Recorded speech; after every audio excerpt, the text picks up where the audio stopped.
મિત્રો ચેરમેન તરીકે કહી દઉં, એક ખેડૂત અહીંથી માંડવી લઈને ગયો હોય ને એની શેષ અમે નથી લીધી. મને પહેલે જે મારા કર્મચારીનો ફોન આવ્યો કે ખરીદી કરીને શેષ લે.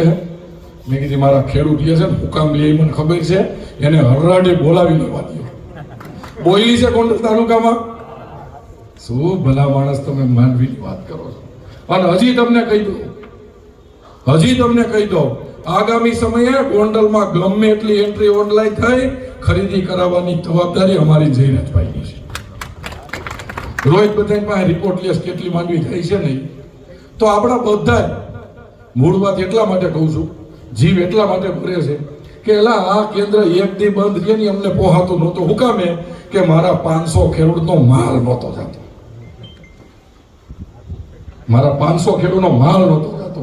અને ખાલી અમે માંડવી નથી નખવતા, માથેના પૈસા રોકાણા હોય ને તો અમે એને દેવડાવી છે.